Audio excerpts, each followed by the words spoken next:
Selamat datang kembali di channel YouTube Novrianto. Nah, teman-teman, hari ini kita akan berbagi informasi terkait bagaimana cara merawat durian yang sebesar ini, nantinya sampai sebesar ini, teman-teman.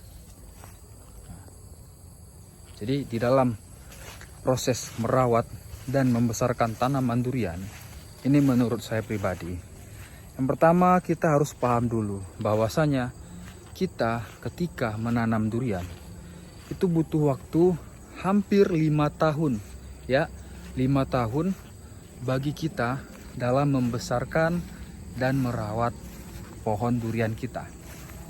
Mulai dari menanam, membesarkan sampai nanti pada proses pembuahan. Bisa teman-teman lihat di belakang.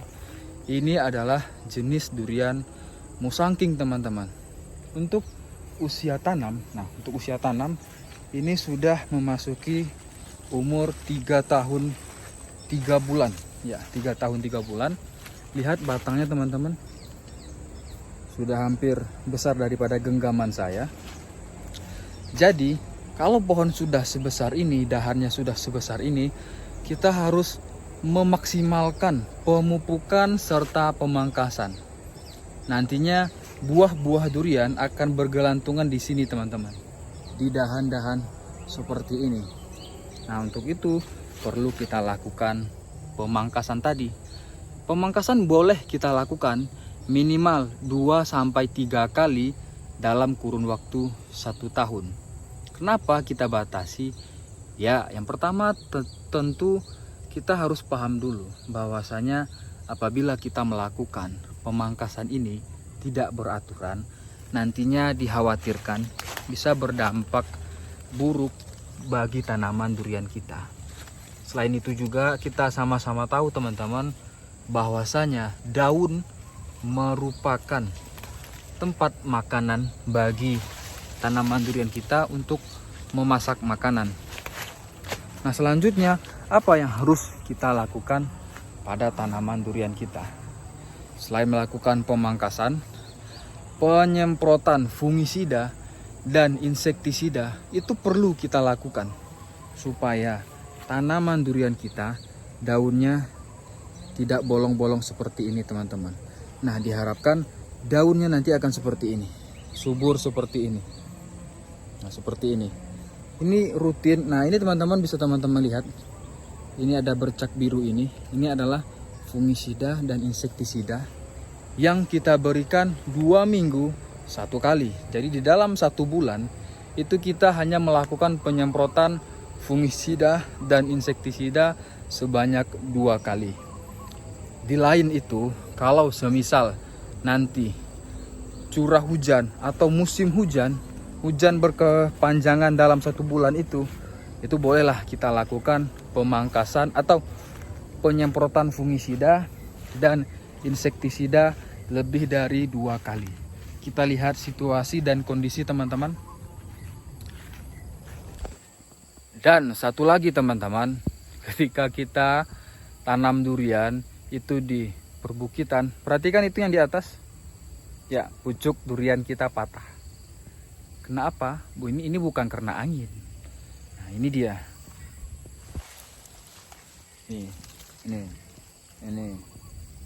Ini adalah durian bawor. Ya, namanya kita menanam durian di hutan, teman-teman. Ada saja hewan-hewan yang mengganggu, tapi itu tidak apa-apa. Kalaupun nanti pucuknya patah, itu nanti pertumbuhannya akan fokus kepada batang, dahan. Nanti tunas baru akan keluar, tidak apa-apa, teman-teman. Yang tidak boleh kita lakukan adalah ketika kita memulai, lalu kita berhenti dan menyerah untuk tidak melanjutkan apa yang kita mulai. Itu yang tidak boleh, teman-teman. Selagi kita sehat, selagi kita punya kemauan, punya kesempatan, lakukan, tuntaskan, dan lihatkan keberhasilan kita kepada orang-orang yang ada di sekitar kita. Semoga nantinya di tahun 2025, durian-durian premium yang ada di Kota Padang bisa unjuk gigi, sehingga nantinya bisa menciptakan lapangan pekerjaan, meningkatkan pemasukan bagi masyarakat sekitar. Assalamualaikum warahmatullahi wabarakatuh. Tetap semangat. Dan satu lagi, selain memperhatikan pemangkasan, penyemprotan, fungisida, insektisida, kita juga harus memperhatikan teman-teman bagaimana kondisi tanah di sekitaran tanaman durian kita. Terkhusus bagi kita yang menanam durian belum mempersiapkan penyiraman menggunakan paralon atau menggunakan selang air, yang mana kita betul-betul mengandalkan penyiraman durian kita hanya dari air hujan. Untuk itu, bagaimana cara kita mengakalinya? Kalau pendapat saya yang sudah saya jalankan dari 3 tahun bahkan hampir 4 tahun yang lalu, itu saya sengaja memelihara rumput-rumput yang ada di sekitaran tanaman durian ini teman-teman. Bisa teman-teman lihat ini. Di sekeliling tanaman durian itu ditumbuhi oleh rumput-rumput liar yang sengaja saya pelihara. Nah, pasti muncul pertanyaan, apakah itu tidak berbahaya nanti bang bagi tumbuh kembang tanaman durian? Sejauh ini tidak apa-apa teman-teman, selagi kita masih bisa mengendalikannya. Jadi saya perkirakan begini, kita melakukan pemupukan semisal dalam 1 bulan itu 1 kali. NPK, Karate Plus boron, atau urea, KCL, terserah apapun itu jenisnya, selagi itu pupuk untuk pertumbuhan. Nah, sebelum memupuk tentu kita bersihkan dulu rumput-rumputnya. Kita bersihkan rumput-rumput yang ada di sekitaran tanaman durian. Setelah kita bersihkan, apa tindakan selanjutnya? Barulah kita lakukan penaburan pupuk tadi teman-teman. Bisa teman-teman lihat ini, trubus, daun-daun muda yang bermunculan di sini.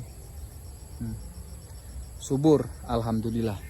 Teman-teman lihat, silakan lihat teman-teman.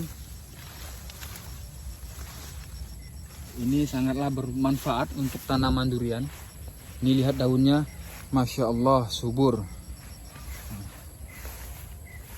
Ini jenis bawor, usia tanam bulan Juni 2024 besok itu memasuki usia tanam 2 tahun. Nah, 2 tahun tingginya sudah berapa ini teman-teman? 2 bahkan sampai 3,5 meter lah. Jadi itulah cara saya di kebun ini, bagaimana merawat durian, bagaimana caranya membuat tanaman durian kita subur. Ya mungkin teman-teman punya banyak cara, mungkin teman-teman punya banyak metode dalam merawat dan membesarkan durian. Kalau saya pribadi, yang pertama yang perlu diperhatikan, pembelian bibit, pastikan bibit sehat. Setelah ditanam lalu kita lakukan pemupukan, penyemprotan, kembali lagi dengan pemupukan, penyemprotan, dan dalam kurun waktu 1 tahun kita lakukan pemangkasan. Nanti kita lakukan juga pembesaran bedengan. Nah, saya rasa itu saja teman-teman, sampai nantinya durian ini berbuah. Nah, kendala yang pernah saya alami, ya yang saya pribadi pernah alami, kendala yang pertama, durian yang saya rawat tiba-tiba stres, daunnya menguning atau bahkan mati.